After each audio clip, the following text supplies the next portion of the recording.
Welcome to the class 4 of Instrumental Methods of Biomedical Analysis. The topic is infrared spectroscopy. In the previous class, we discussed about instrumentation of IR spectrophotometer. Now we will discuss about a important topic, that is handling procedure in IR spectroscopy. There are two types of organic compounds will be available.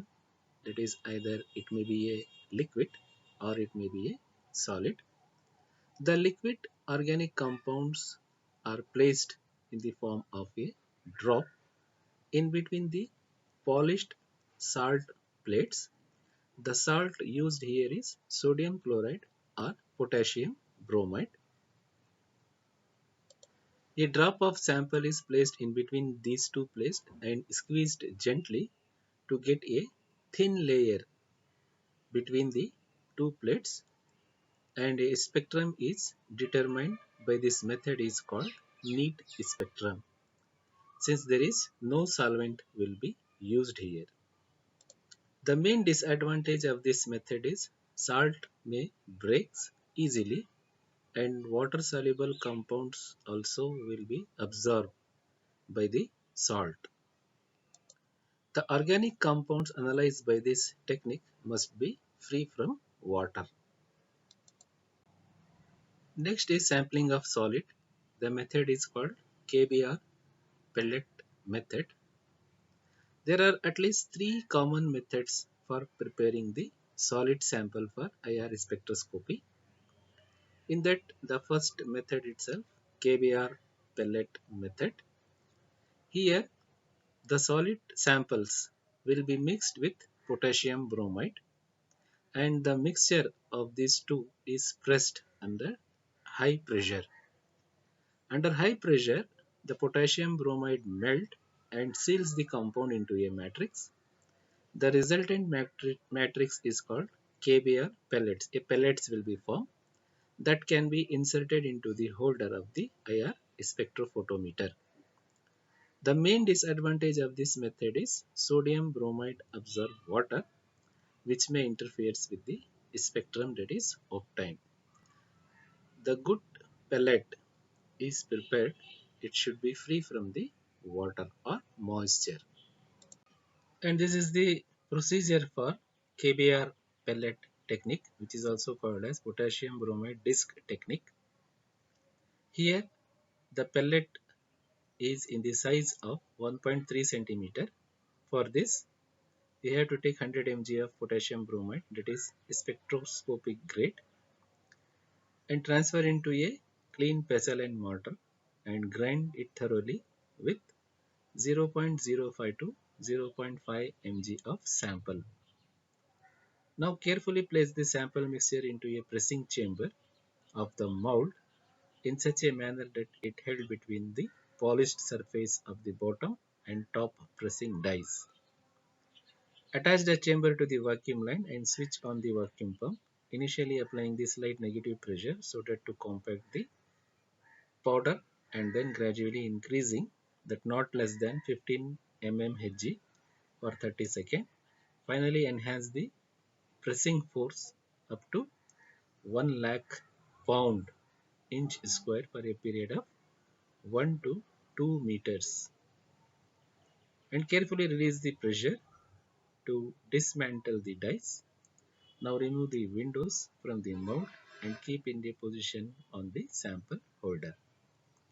This is the preparation of this is the procedure for the preparation of KBR pellet.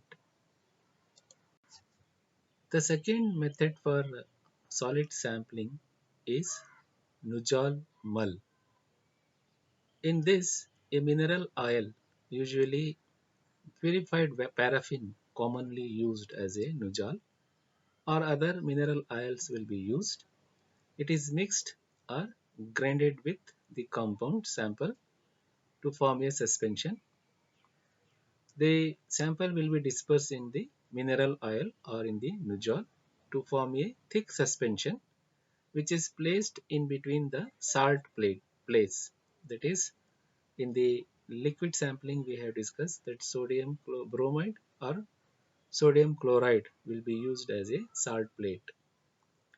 The main disadvantage of this method is that the mineral oil obscures band that may be present in the analyzed compound. The bands are 2924, 1462 and 1377 inverse centimeter.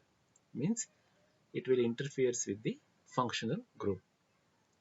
The procedure is 15 to 20 mg of sample previously cleaned and thoroughly passed with the about 200 mesh, transfer into a mortar, and by adding a 2 drops of Nujol or mineral oil such as purified paraffin and the other suitable mulling liquid, trituration will be continued and a very smooth paste of uniform consistency will be formed. This slurry is transferred to a sodium chloride windows or salt plate, placing it carefully into the cavity made by the spacer, and place the other window on the top of that. Of this, assemble the cell and clean the excess of the slurry by cleaning with the tissue paper or wiping with the tissue paper, and then squeeze out from the cell window.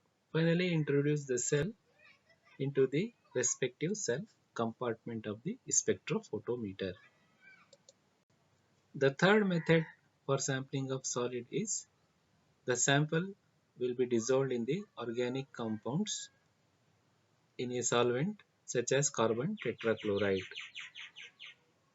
As we have seen that in the Mull technique, the purified paraffin will give some peaks due to the presence of paraffin itself, so it will interfere. To overcome this, carbon tetrachloride will be used.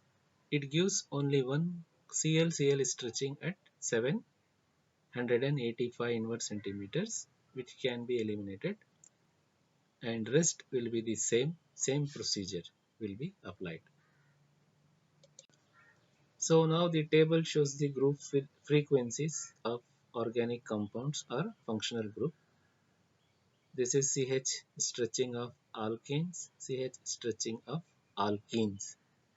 Because if a compound contains six and compound containing a single bond or double bond or triple bond or a aromatic ring, but the common stretching is CH stretching, and the difference you have to remember, that is group frequency region will be different. Similarly, alcohols are there. What type of alcohol it is, whether it is phenolic alcohol or monomeric alcohol, hydrogen bonded, etc., that group frequency range will be different. Then amines are there, amides are there, NH stretching, that is different group frequency region is there. So all and each functional group and bond you have to remember for which type of compound and what is the group frequency region. If you know this, by looking into the spectrum, you can easily identify the what type of compound and what type of functional group is present in the sample. These are the applications of IR spectroscopy. Pharmaceutical substances can be identified because they contain different functional groups. The structure of the molecule easily elucidated, and which particular functional group is present in a pharmaceutical compound, it can be identified. In official books, that is in USP, IP and in BP, particular compounds are there. For that, IR spectrum is there for that particular pharmaceutical compound. So it is called the standard spectrum. Now these standard spectrum, IR spectrum or IR spectra, will be matched with the sample spectra. Apart from this, Many pharmaceutical dosage form can be assayed with the help of IR spectroscopy. For example, determination of APC tablet, that is aspirin, phenacetin, caffeine, can easily identified. The amount of aspirin, phenacetin and caffeine, how much it is present in a tablet, can be identified. Even for a organic compound, whether the functional group is in cis configuration or in trans configuration, that also can be identified. Two isomers also can be differentiated, cis and trans. IR spectroscopy used in the complex formation, that is maybe complex with iron, aluminum, etc., or with calcium. IR spectroscopy have many advantages for using qualitative reactions for the study of qualitative reaction of various organic synthesis, that is reduction of nitrogen to amine group and carbonyl group, that is aldehyde and ketone, to methyl group or to the acid group. IR spectroscopy also can be used in the identification of functional group.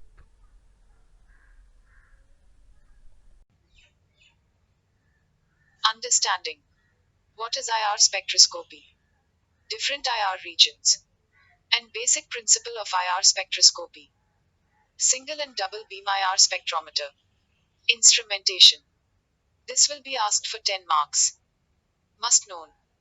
Different vibrational modes. What is stretching and bending vibrations? Sources of light and detectors. This will be asked for 5 marks. Skills. Functional group region and fingerprint region. Interpretation of organic structures. This will be asked for 5 marks. Thank you so much.